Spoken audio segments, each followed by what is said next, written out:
What's smoking on my dragons? Divine, righteous, almighty, great, overachieving, never slacking. Today, we bringing it back to Britain, and we got 10 or top 10 things that are weirdly popular in Britain. Now, this is going to get very interesting because I'm curious to know what is weirdly popular in Britain. Like, what is it that I'm going to look at and be like, whoa, is that even real?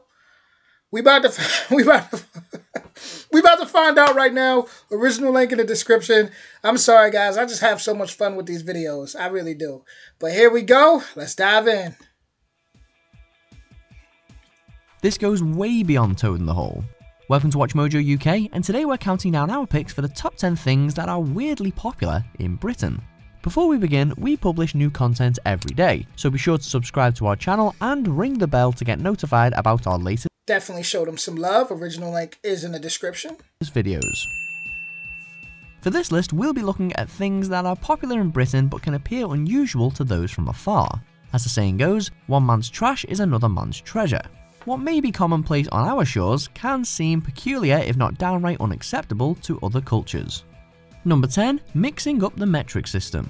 For the most part, we British have made the bridge from old to new and embraced the metric system, but we ardently refuse to measure long distances in anything other than miles. Britain birthed the imperial system in the first place, and we're not about to relinquish it fully. Although we measure most liquids in litres, with milk and beer we still like to use pints, or sometimes both pints and litres depending on the situation, pounds and ounces, or kilos and grams. It depends how we feel on the day. Confused yet? Yep, you should be. Number 9. Roundabouts. You turned into a roundabout! Britain loves going round in circles, and no, we're not referring to international diplomacy. Although France has the exclusive bragging rights of having over half of the world's roundabouts, the UK has more per road than those across the Channel, or than any other country for that matter. But I'm used to it. I used to work, where was it, in Manhattan, across from the Apple store, right? You know where, that hotel where Home Alone was shot?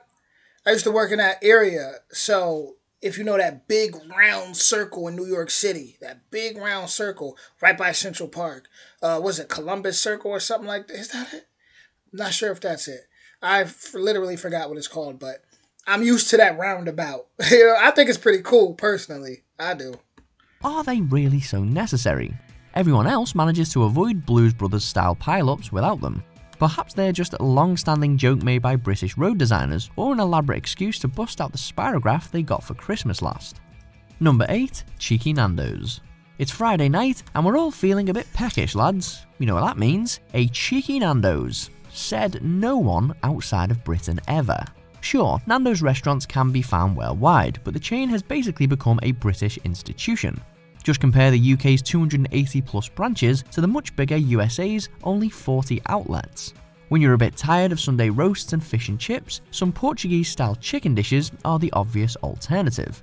Nando's marinades are available in supermarkets too, so you can have that peri-peri perfection even if you're having a night in.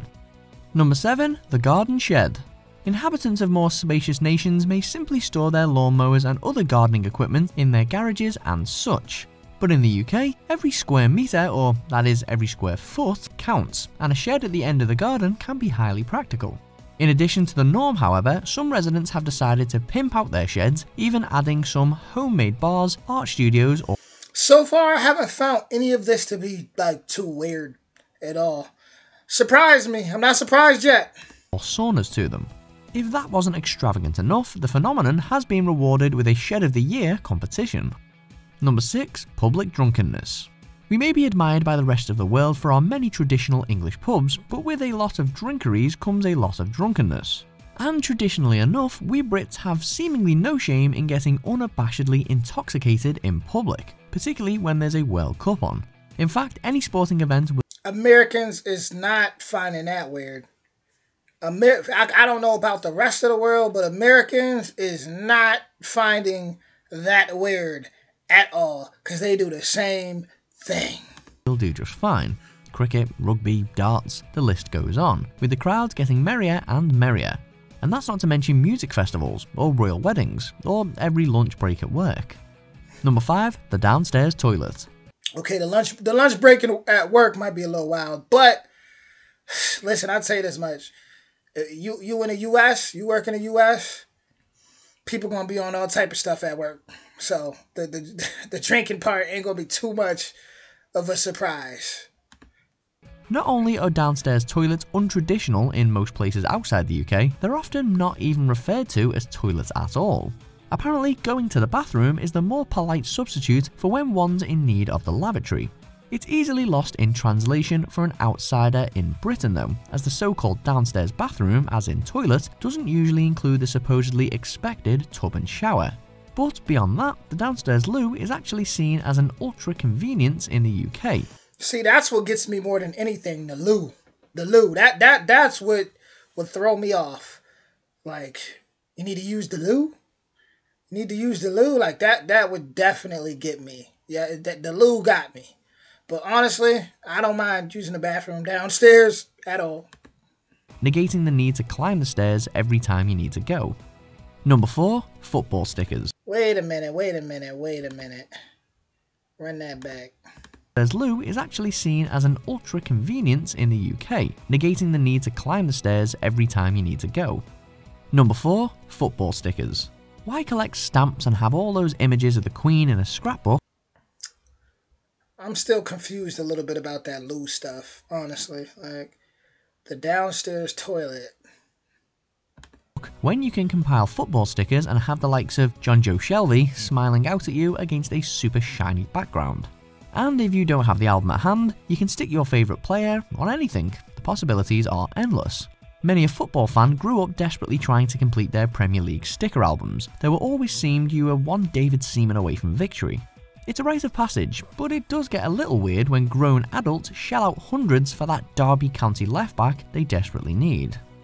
Number 3. Eurovision. Eurovision isn't the only thing in Britain that's popular despite us not being very good at it. See international football. But all the same, the UK has won Eurovision far more times than the countries within it have taken the World Cup home, and far more recently as well. British entries to have conquered Europe's mushy pop scene through the years include Sandy Shaw's Puppet on a String in 1967 and Katrina and the Waves' Love Shine a Light in 1997. There have been some low points, but that won't stop us throwing Eurovision parties every single year for the rest of our lives, will it? Number 2. Pancake Day. Shrove Tuesday was originally a day for Christians to make a confession to their priest ahead of starting a 40-day fast. But similar to how Christmas has essentially become an annual excuse to binge on turkey, Shrove Tuesday has become an excuse to shove your face with fried flour smothered in butter. I'll tell you right now, Americans would love that. Americans would love that. They would love Pancake Day. They already kind of do. That's definitely part of the culture. I'm not going to say there's a Pancake Day that I know about, but I mean, people love IHOP. IHOP is super, super big in America for a reason. I'll tell you that much. Hence its better known name, Pancake Day. It is celebrated elsewhere, being more bluntly known as Fat Tuesday in the US, but not many take it as seriously as... I've never heard of that. I've never heard of a Fat Tuesday in the US. That is completely new to me. Nope. Never heard anyone say, hey, Fat Tuesday. Nope. The British do. Until you've seen or compete in a pancake flipping race, you just haven't lived. Number 1. Second-hand stuff. Sure, everyone's got in on the act of purchasing and selling second-hand goods for discount prices in the 21st century. But long before the internet took over everything, Brits were hoovering up deals at their local car boot sales. These aren't subtly trendy thrift stores a la America. They're good old-fashioned, no-nonsense bring and buy bonanzas. If there's not a boot sale on, there's an abundance of charity stores to rummage through. And when we Brits aren't poking around for the perfect pre-owned purchase, we're watching daytime TV shows where people sell the contents of their attics for a profit. No bargain goes unhunted in these parts. Do you agree with our picks? Check out these other great clips from WatchMojo UK, and be sure to subscribe and ring the bell to be notified about our latest videos. Okay, so to be honest, guys, I didn't see anything that was like too weird to me. Except the loo. That loo gets me. I remember seeing it somewhere before in a reaction I did. That gets me, the loo. But other than that, I mean, the UK, I mean, yeah, you listen, Britain, yeah, okay with me. Yeah, okay with me. I enjoyed the video. But with that being said, original link will be in the description. I know y'all probably see my screens acting crazy, so let me hurry up and get out of here. Much love, and I will be back with more soon.